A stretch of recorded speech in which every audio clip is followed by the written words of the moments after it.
मैं स्वयं मारीच तक पहुंच करके मारीच से कुछ योजना के अंतर्गत बात कर रहा हूं। मानस का यह ऐसा प्रसंग है। अभी मुरारी बाबू के आश्रम में जाने इस प्रसंग पर उमा शंकर जी व्यास ने जो बातें कही, हालांकि आज मैं उस तक नहीं जाना चाह रहा हूं। मैं बिल्कुल इन दो पंक्तियों को, इन दोनों भावों को लेकर के आज अपनी बातों को आनंद के साथ संपन्न करना चाह रहा हूं। रावण अपने मानसिक योजना को क्रियान्वित करने के लिए मारीच के पास पहुंचा, और जैसे ही मारीच के पास रावण पहुंचा, रावण को मारीच ने करी पूजा। मारीच तब सादर पूछी बात, कवन हेतु मन व्यग्र करी अक्सर आयो तात। महाराज आपका आगमन कैसे हुआ, क्योंकि ये तो नियम के विपरीत है। और तब एक बार जान लीजिएगा, जरूरतमंद व्यक्ति जब जिसके पास जरूरत है वहां पर जाए तो जाकर के पता लगता है कि जरूरत की विशेषता का परिपालन किस ढंग से हो सकता है। सारी बातें कही कि मारीच से कि मारीच, मेरे मन में एक योजना बन रही है, उस योजना में मैं तुमको शामिल करना चाहता हूं। तुमको शामिल करना चाहता हूं। तुमको शामिल मैं किस रूप में करना चाहता हूं? तुम्हारे पास जो विशेषता है, तुम्हारे पास जो विशेषता है कि तुम बड़े रूप बदलने में माहिर हो, छल करने में माहिर हो, और मैं तुम्हारे छल का सदुपयोग करना चाहता हूं। हो कपट मृग तुम छल कारी, जय विधि हरि आनहु निप नारी। अब आप अनुमान लगाइएगा, मैं जैसे ही प्रसंग मुझे झाल भैया के द्वारा दिया गया, मेरे मन में बहुत सारे प्रश्न आ रहे थे कि मारीच को पूरा उतर कर जाऊं क्या। पर जब आचार्य मनहरन वर्मा जी को देखता हूं, जिस धीमी गति से आनंद के साथ विषय वस्तु का प्रतिपादन करते, मुझे लगता है मैं भी ऐसा बोल पाऊंगा क्या। तो मेरे मन में भी एक इच्छा हो रहती है कि मैं बस उसी पंक्ति का इतना बढ़िया सा कुछ भाव लौकिक स्तर पर, बहुत गहराई पर मैं शास्त्रों का अध्ययन करने में मेरा बहुत ज्यादा समय नहीं जाता है, या मैं कुछ अध्ययन करने के लिए बहुत समय नहीं दे पाता हूं, मैं सिर्फ सुनने में समय देता हूं। मेरा अध्ययन श्रवण है। एक बात जान लीजिए, यदि वेद श्रुति को कहा गया है, यदि वेद श्रुति को कहा गया तो मैं श्रुति में ही तो हूं साहब। यदि वेद श्रुति को कहा गया है तो मैं श्रुति में हूं तो साहब। पर श्रुति, मेरा श्रुति जो है श्रुति है, मैं सुनने पर विश्वास करता हूं। और इस पंक्ति को बस जिस आनंद के साथ लेना चाह रहा हूं, मारीच के पास आकर के रावण ने अपनी योजना का निरूपण किया। मारीच के सामने रावण मानो जिन बातों को लेकर पहुंचा है, उन्होंने कह दिया, हो कपट मृग तुम छल कारी। ए मारीच, आज मैं तुम्हारे पास आया हूं, किन बातों को लेकर? मैं अपने स्वाभाविक तौर पर अपने कार्य के लिए तुम्हारी उपयोगिता को सिद्ध करने के लिए तुम्हारे पास आया हूं, और मैं जानता हूं कि तुम्हारे पास जो वैशिष्ट मौजूद है, तुम्हारे पास जो विशेषता है, उस विशेषता के अंतर्गत तुम मेरे कार्य को करने में सक्षम हो। करना क्या है? हो कपट मृग तुम छल कारी। हे मारीच, तुमको कपट मृग बनना है, छल युक्त वाला। इसका परिणाम क्या होगा? क्यों तुम मुझे मृगा बनाना चाहते हो? क्यों मृग बनाना चाहते हो? छली मृग क्यों बनाना चाहते हो? जय विधि हरि आनहु निप नारी। पहले बार रावण ने राम को निप शब्द उपयोग किया है। रावण के नजर में राम निप थे ही नहीं, निष्कासित राजकुमार। या किसी कोने में जब उनको ब्रह्म का बोध भी हुआ तो उन्होंने यही कह दिया कि ठीक है, खरदूषण को मारा तो मुझे लगता है कि राम ब्रह्म हो सकते हैं। तिन्हु को मारे बिनु भगवंता, खरदूषण मोषम बलवंता।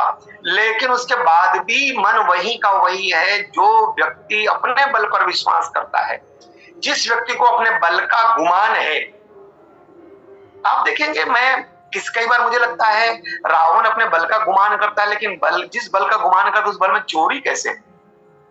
जिसमें पौरुष हो, जिसमें पुरुषार्थ हो, वो अपने बाहों पर विश्वास करता है साहब, वो चोरी पर विश्वास नहीं करता है। लेकिन जिसका गुमान यह पाला हुआ है, उस गुमान को पालने के लिए गुमान का औचित्य ही नहीं मेरी समझ। फिर भी चलो ठीक है, जिम टिप कर सूट उतारना की जो बात कही गई, टिटहरी पक्षी जैसे पांव को ऊपर करके सोता है और इस भाव के साथ तो गिरे तो मैं संभाल लूंगा। रावण यही तो है जो सामर्थ्य है। और भगवान राम के दूत के रूप में हनुमान जी महाराज ने इसको बताने की चेष्टा भी की। जाके बल लवले सत्ते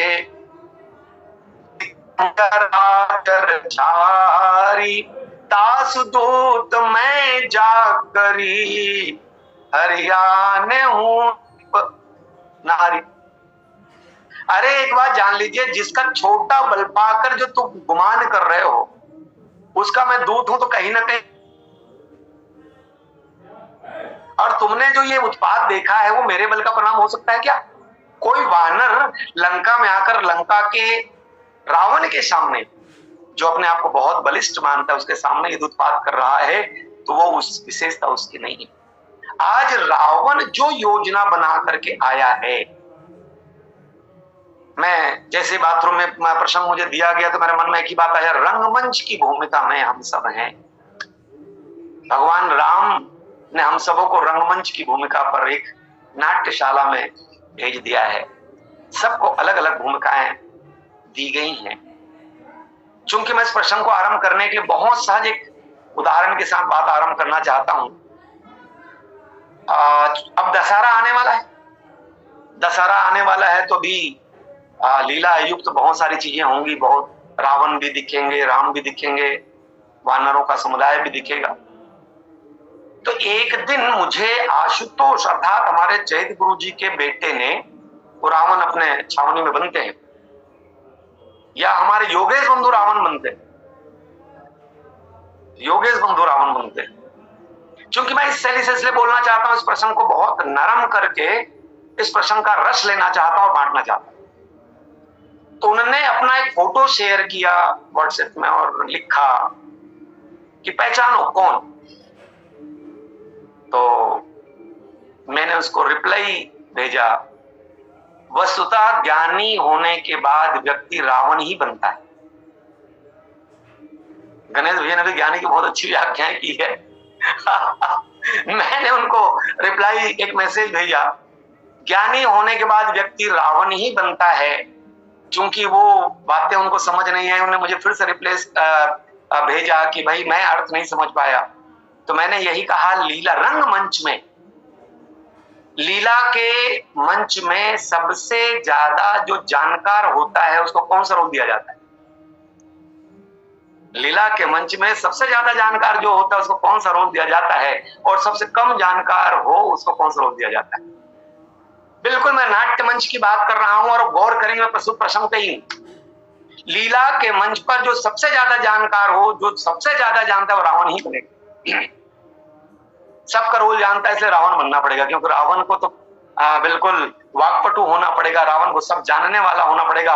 रावण जब चाहे तब डायलॉग बदल सकता है और न्यूनतम जानने वाले को ही राम बनना पड़ता है। राम का रूप सुंदर है, ना बोले तो चलेगा, तो भी मौन से बड़ी कोई वाणी नहीं है साहब। और राम इसके यथेष्ट पात्र हैं। श्री रामचरितमानस के नायक भगवान राम हैं, लेकिन नायक होने के साथ साथ सबसे कम बोलने वाले कोई हैं तो ये नायक राम है, और सबसे अधिक बोलने वाला कोई है तो खलनायक रावण ही। बनाया रावण ने, और रावण ने योजना बनाने का मतलब समझ लीजिए, रंग मंच में दो पात्र होते हैं साहब। एक तो रोल करने वाला व्यक्ति होता है और दूसरा होता है सूत्रधार या उस पटक कथा का लेखक, उसका डायरेक्टर। तो रावण रंगमंच पर उतरकर जैसे ही मारीच के पास आकर के कह दिया, ओह कपट मृग तुम छलकारी, जेहि विधि हरि आनहु निपनारी। एक योजना यहां पे बनी। अब एक बात जान लीजिए, एक योजना जो सचमुच में डायरेक्टर है उसने बनाया। अरण्यकांड की शुरुआत है साहब, और अरण्यकांड की शुरुआत में ही मानो जो बातें आई हैं, भगवान राम ने लक्ष्मण को अलग कर दिया अपनी योजना से। अभी हमारी वो दीदी उस दिन सुनीता जी बोली हैं, लक्ष्मण गए बने जब लेन मूल फलकंद। मैं विषय वस्तु की बहुत गहराई पर नहीं जाऊंगा, सिर्फ अपने काम की जो चीजें उसको लेना चाह रहा हूं।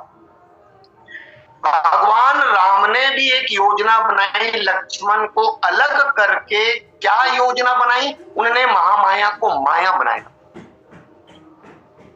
महामाया का हरण रावण कर सकने में सक्षम नहीं है, और महामाया को माया बनाने के लिए भगवान राम ने एक योजना बनाया लक्ष्मण जी की अनुपस्थिति में।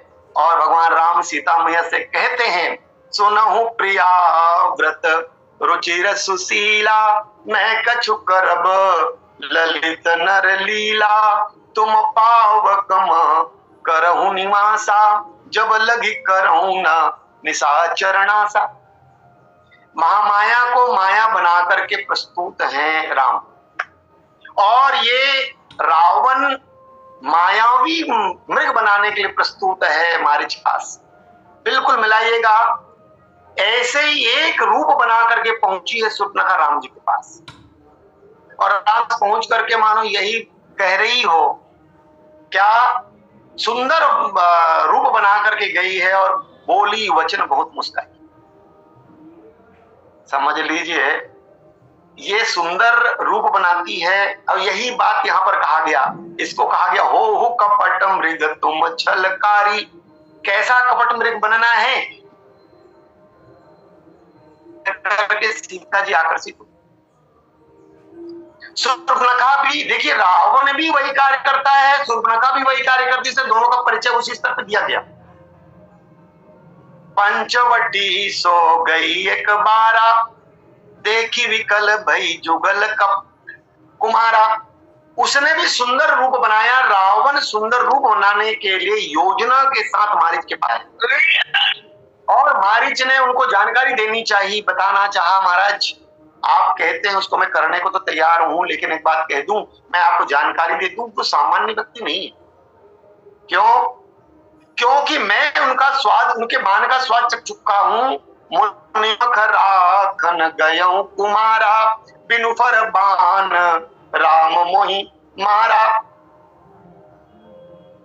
बिनु फर सर रघुपति मोहि मारा, सत जो जन आयो छन माही, तिन सन बरु किए भल नाही। महाराज मैं उनके बाण का स्वाद चख चुका हूं, उनसे बैर करना उचित नहीं होगा। और उन्होंने तो यहां तक कह दिया, मैं उनके बाण के स्वाद का परिणाम बताऊं, भाई मम कीट भृंगी की नाई, जहां तहां मैं देखूं दो भाई। मैं उनके बाणों का असर मेरे ऊपर इतना हुआ कि मैं जब से उन्होंने बाण चलाया है, मैं यहां वहां बस दोनों भाई को देखता हूं। मतलब मारीच को मन का प्रतीक कहा गया, और मन इतना लग गया है कि जहां तक मैं देखूं दो भाई। अब यहां वहां जब राम और लक्ष्मण को देखते हैं, फिर भी रावण के कहने पर रावण को समझाते कि मत लड़ो। और रावण ने जिस तरह से कहा कि अच्छा तुम उनके बाणों का प्रताप जानते हो, होगा क्या मालूम है? तुम यदि मेरी बात नहीं मानोगे तो तुम्हें मार डालूंगा। चंद्राश निकाल कर कहा, एक बात जानो, तुम बाण के कारण उनके भक्त बने हो, तो कृपान के द्वारा तुम्हारा वध कर दूंगा। और उसका परिणाम मारीच जो मन का प्रतीक है। एक बात जानेंगे, मैं इस बात को बालकांड के राम जी महाराज के चरित्र के साथ जोड़ना चाह रहा हूं। भगवान राम बाल्यकाल में भी मृग्या करते हैं। क्या? बंधु सखा संग ले ही बोलाई, बन मृगिया नित खेल ही जाई, पावन मृग मारही जिय जानी, दिन प्रति निपहि देखा वही आनी। बचपन में राम जी मृगिया करते हैं। मैं पहले जब इस पंक्ति को पढ़ता था तो मुझे लगता था राम जी मृगों को मारते हैं। और तुलसीदास जी महाराज की पंक्ति देखिए, जिस पर लिखते हैं, जे मृग राम बाण के मारे, ते तनु तजी सुरलोक सिधारे। मृग को मारने की कला राम ने बाल्यकाल से सीखा है।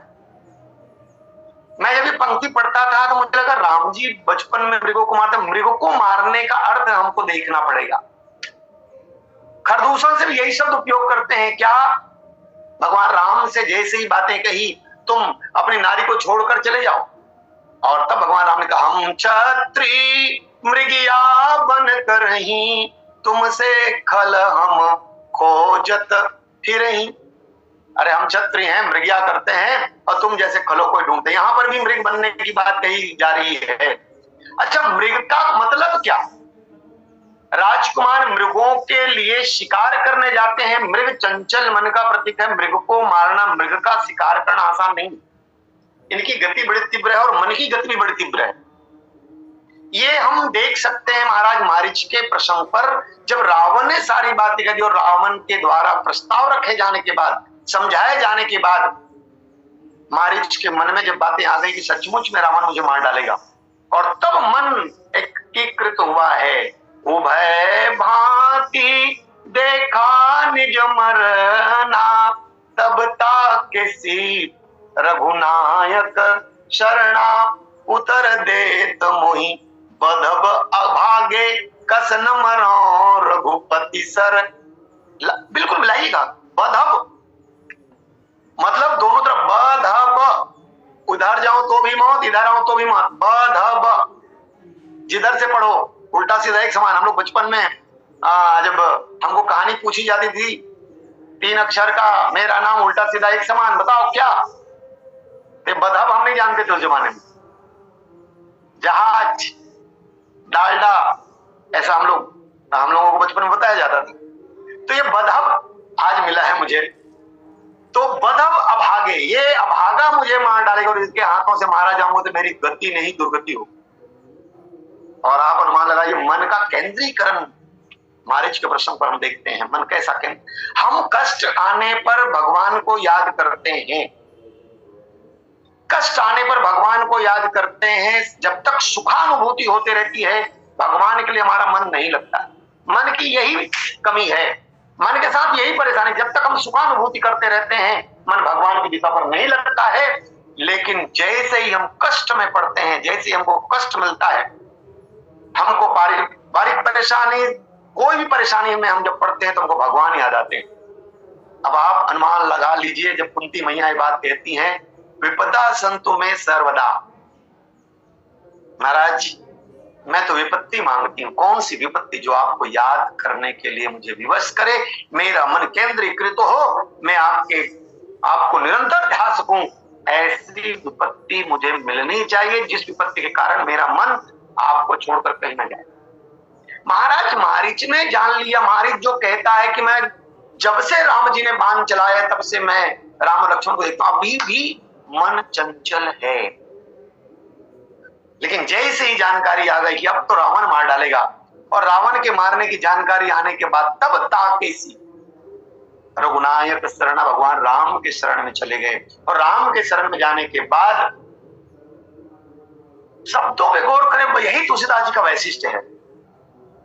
तुलसीदास जी महाराज के दास से जिय जानी दसानन संगा, राम जी के शरण में हैं पर जा किसके साथ रहे? अस जिय जानी दसानन संगा, चला राम पद प्रेम अभंगा। चल रहे हैं महाराज मारीच जो हैं वो रावण के साथ मारीच साथ में जा रहे हैं। लेकिन चला, उसके बाद दूसरा शब्द है राम पद प्रेम अभंगा। जाने वाला मारीच तो रावण के साथ जा रहा है, लेकिन मन रूपी मारीच राम जी के शरण में चला गया। चला राम पद प्रेम अभंग, अभंग अब टूटने वाला नहीं है, इससे पहले टूटने की संभावना थी। अब आप अनुमान लगा लीजिए, डायरेक्टर ने एक योजना बनाई, राम जी ने माया को माया बना करके प्रस्तुत कर दी। खलनायक ने एक योजना बनाई। राम जी की शैली में, राम जी की विशेषता में स्वरूप यह है, गोपन है। राम जी मां सीता जी के साथ मिलकर जिस योजना को बनाते हैं, उस योजना में लक्ष्मण तक को शामिल करने में वो उपयुक्त नहीं मानते हैं, क्योंकि इस योजना को जिस स्तर पर आना चाहिए उसके लिए लक्ष्मण का नहीं होना ही श्रेयस्कर होगा। लक्ष्मण ना रहे तो ही श्रेयस्कर होगा। इस योजना को क्रियान्वित करने के मां सीता जी ने सच स्वीकृति प्रदान करी। सच स्वीकृति क्यों प्रदान की मां सीता जी ने? और राम जी के वन लीला का मुख्य हेतु जो है, मां सीता जी वन में जो आई हैं सारी बातों के विपरीत जाकर माँ कौशल्या जी भी जो चाहती थी, राम जी जो चाहते थे, महाराज दशरथ जो चाहते, इन सबों के विपरीत जाकर के माँ सीता जी जो वन आई है, चारुचंद्र नख लेखती धरणी, मधुर मुखर मधुर कवि वर्णी का जो शब्द है, मानो धरती माँ को कुरेदती हुई माँ सीता जी ने यही कहा हो, माँ राम वन जा रहे हैं और मैं आपको कुरेद कर कहना चाह रही हूं, क्योंकि राम के वन गमन का मुख्य कारण है आपके सिर से बोझ हल्का करना, धरती का बोझ हल्का करना। आप मेरी माँ है और मेरी माँ का बोझ हल्का करने के लिए राम जा रहे हैं, बेटी साथ रहेगी तो माँ के या सासू की बोझ हल्का बातें सदैव याद आती रहेगी, और यदि बेटी साथ ना हो तो विस्मृत होने की भी संभावना है। और आज राम जी ने योजना बनाई है, सुनहु प्रिया व्रत रुचिर सुशीला, मैं कछु करब ललित नर लीला, तुम पावक मां करहूं निवासा, जब लगी करहूं ना निशाचर। दूसरी ओर योजना रावण ने बनाई है मारीच के साथ मिलकर, और राम जी ने योजना को जिस ढंग से क्रियान्वित किया, ऐसा लगता है कि रावण की योजना सफलीभूत है। रावण की योजना सफलीभूत है। रावण के योजना को क्रियान्वित करवाने के लिए राम ने अपनी योजना को ऐसे गोपन में डाला है कि मानो प्रकट नहीं होता है। क्यों? सचमुच में मारीच जब माँ सीता जी के सामने पहुंचा है, इस बात को समझते हुए वह भांति देखा निज मरना तब ताकि रघुनायक शरणा, चला राम पद प्रेम अभंगा। कौन सा शब्द है, कौन सा भाव है? अति तहि बन निकट दसानन गयों, तब मारीच कपट मृग भयों। एक बात जान लीजिएगा, भगवान राम जब ये कहते हैं, भगवान राम की वाणी का विरध का एक स्वरूप है, निर्मल मन जन सो मोहि पावा। मन को निर्मल होना पड़ेगा तब मुझे। और यहाँ इस प्रसंग पे ये लगता है कि भगवान राम ने एक कपटी को सदगति प्रदान करी। एक बात जान लीजिएगा, हमको एक क्षण के लगता है कि मारीच जो है कपटी मृग है, पर मन की निश्चलता देख लीजिए आप, इससे श्रेष्ठ निश्चलता नहीं पाएगा। रावण के द्वारा बधे जाने की आशंका को देखते हुए राम जी के शरणापन्न होने का परिणाम देखेंगे आप। राम जी से तनिक भी विलग नहीं हो पाए इसके बाद। तुलसीदास जी महाराज लिखते हैं, मन अति हरस। एक बात जान लो, मरने जाने वाला व्यक्ति को हर्ष हो रहा हो, मरने के जाने वाला व्यक्ति हर्षित हो रहा हो और हर्ष को छुपाना जानता हो, यही कपट का सदुपयोग है। मन अति हरस जनावन तेहि, आज देखी हो परम स्नेही। मन अति हरस, किस बात का हर्ष है? आज मैं अपने प्रभु को देखूंगा। किस प्रभु को देखूंगा? निर्वाण दायक क्रोध जाकर। अरे जिनका क्रोध ही निर्वाण देने वाला है, आज मुझे निर्वाण मिलने वाला है। समझ लीजिए, मैं आज देखियो परम स्नेही, मन अति हरस। अब आप अनुमान लगा लीजिए कपट का इससे शानदार उपयोग क्या होगा कि रावण के सामने मन अति हरस, लेकिन रावण को जना नहीं रहे। जनावन, रावण तक नहीं समझ पाए, क्योंकि मरने को कोई जा रहा हो और गदगद हो, बल्कि इतना गदगद हो जितना गदगद शायद कभी रहा ही ना हो। उसके बाद छुपाने में इतना माहिर, मन अति हरस जनावनते ही। और राम जी ने भी मानो कह रखा हो मारीच से कि मारीच एक बात जान लो, मारीच से कह रखा हो एक बात जान लो मारीच, मैं आज विश्वामित्र की यज्ञ रक्षा के दौरान तुम्हें नहीं मार रहा हूं, उसका कारण है क्या? मैं तो जिसमें जो विशेषताएं हैं उसी का सदुपयोग करना चाहता हूं। जिसमें जो विशेषता है, जो कमजोर है तो उसकी कमजोरी का सदुपयोग कर लेना चाहता हूं, जो भक्त है उसकी भक्ति का सदुपयोग कर लेना चाहता हूं, जो दुष्ट है उनकी दुष्टता का उपयोग कर लेना चाहता हूं, तुम में कपट है तो तुम्हारे कपट का सदुपयोग कर लेना चाहता हूं। एक बार जान लीजिएगा, जो गुप्तचर होते हैं,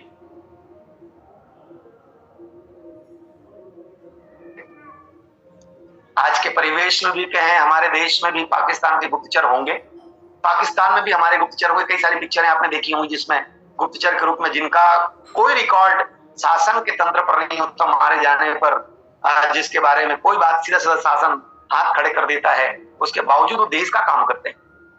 ऐसे लोग कैसे छिप कर रहते हैं, कैसे अपने पहचान को परिवर्तित करके रहते हैं और उनके बीच में ऐसा रहते हैं कि मानो पता ही नहीं लगता कि वो उनके बीच के नहीं है। आज मारीच ने अपने कपट का श्रेष्ठतम सदुपयोग करके दिखा दिया।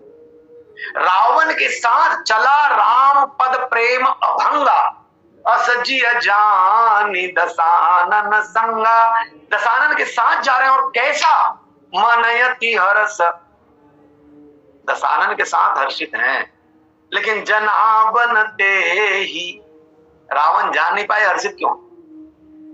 क्योंकि इसने छुपाने की उस प्रक्रिया का सदुपयोग कर लिया है कि रावण को पता ही नहीं लगा कि ये मारीच जो हर्षित है, जबकि मारीच भीतर से हर्षित है। किन बातों के लिए? एक एक पल अनुमान लगाइए। यह है राम के उस योजना का सदुपयोग जो राम जी मारीच के साथ करना चाहते हैं।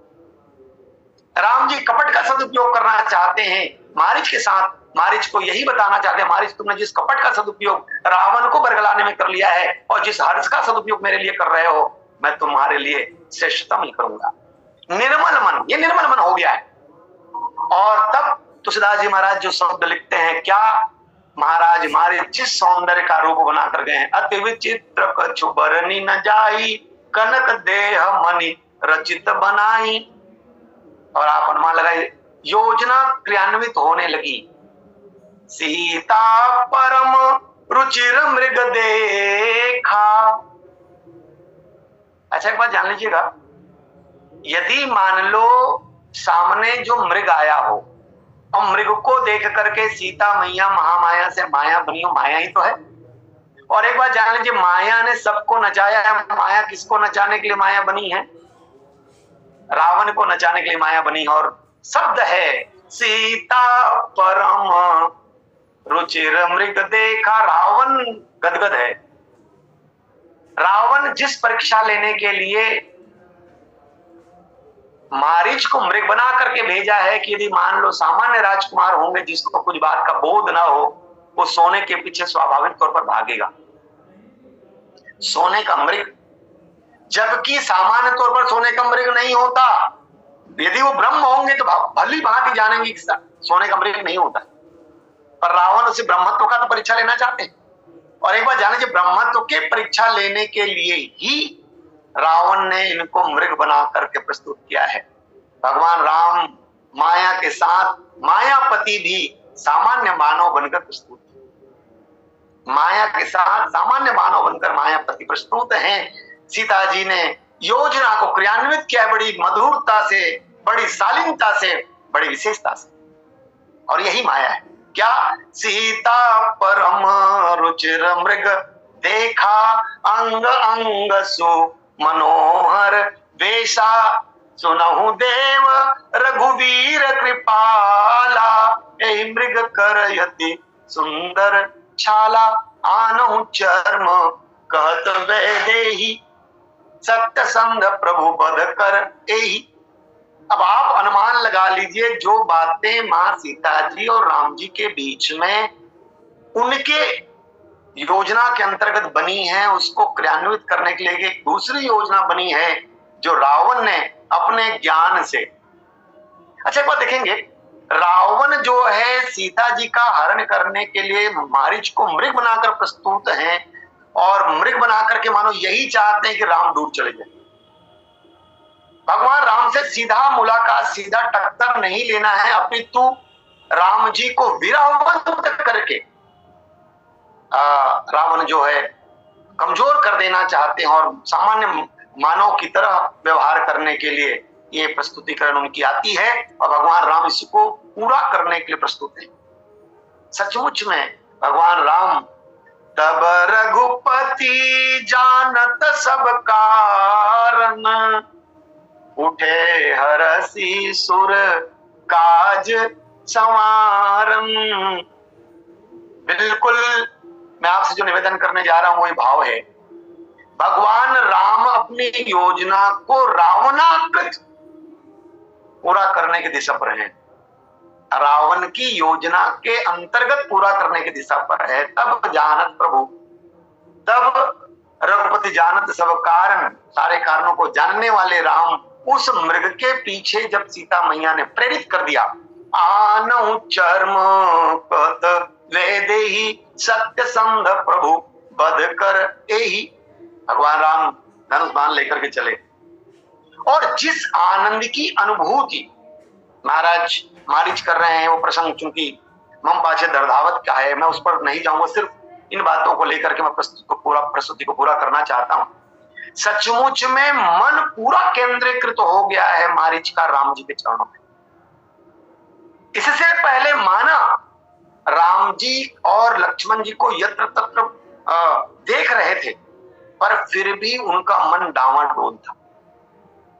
पर जैसे स्पष्ट हो गया कि रावण के द्वारा बधे जाने की अपेक्षा रावण के हाथों मरने में ही भलाई है, और ऐसा सोच कर के जिस योजना को इन्होंने क्रियान्वित किया है, रावण ने इतना ही कहा कि तुम कपट मृग बन करके जाओ, पर जिस योजना को इन्होंने क्रियान्वित किया है, सुंदर मृग बन करके प्रस्तुत और भाग रहे हैं। और भागने के बाद भी राम जी ने जब बांध, एक बात जानिए, बहुत सुंदर प्रेम का भाव इस पर प्रस्तुत किया गया। उमा शंकर जी महाराज मुरारी बाबू के आश्रम में जिन बातों को दो एक शब्द मैं डाल दूं, प्रश्न बन जाएगा। भगवान जैसे ही मारी छुपा झाड़ियों झुरमुट में, राम जी झुककर देख रहे हैं, प्रेम का स्वरूप है ये, झुककर देख रहे हैं, ठिठक कर देख रहे हैं, इधर देख रहे हैं, उधर देख रहे हैं, ताक रहे हैं। यही प्रेम की पूर्णता है साहब। जो प्रेम करने वाले प्रेमी होते हैं, अपने प्रेमी की प्रेमास्पद के प्रति ऐसे ही भाव, झुकना, ठिठकना, चलना। सुदीक्षण का प्रश्न अभी कुछ दिन पहले आया था, हमारे कोई किसी भाई ने रखा था। मतलब ये कि सचमुच में प्रेम की पराकाष्ठा का स्वरूप देखने को मिला राम जी के द्वारा। झुक रहे हैं, झांक रहे हैं, रुक रहे हैं, ठिठक रहे हैं, और हर क्षण का आनंद महाराज मारीच ले रहे। मतलब क्या, यही है राम के चरणों में प्रीति का राम के द्वारा प्रतिपादन। जब तुलसीदास जी महाराज लिखते हैं, चला राम पद प्रेम अभंगा, भगवान राम पावन मृग जे राम के मारे, ते तनु तजी सुरलोक सिधारे। पहले से ही राम जी मृगों का जो है शिकार करने के आदि हैं, शिकार किए हुए हैं। मन को शिकार करने का मतलब मन को शिकार करना, और मन का चंचलता ही रोकना, तो इस प्रश्न का मूल भाव है। और ये चंचलता रुक गई है राम जी प्रेमास्पद। आज प्रेमी बन गए हैं राम, और प्रेमास्पद बन गए हैं मारीच। प्रेमी बन गए हैं राम और प्रेमास्पद बन गए हैं राम मारीच, और जिसको पाने के लिए राम दौड़ रहे हैं। स्थिति क्या, तुलसीदास जी महाराज लिखते हैं, प्रथम ही लय लक्ष्मण के नामा, पाछे सुमिर से मन महु रामा। प्रथम ही लय लक्ष्मण के नामा, लक्ष्मण का नाम पहले लिया गया राम जी की योजना चरितार्थ हुई। पर ऐसा लगा, रावण ने कहा था पहले लक्ष्मण का नाम लेना ताकि लक्ष्मण भी दूर चला जाए और मैं सीता का हरण कर लूं। लक्ष्मण का नाम लेकर, लक्ष्मण का सन्निधि, प्रेम की परिपूर्णता को पाने के लिए लक्ष्मण का नाम लेकर राम जी के चरणों तक पहुंचना चाह रहे हैं, और राम के चरणों पर पहुंचना है तो लक्ष्मण की स्वीकृति मिल जाए। और इस रूप में महाराज मारीच इस प्रेम की पूर्णता प्राप्त करते हैं। इतना ही कहते हुए हम भाई झाल सिंह जी को बुलाऊं, दो शब्द।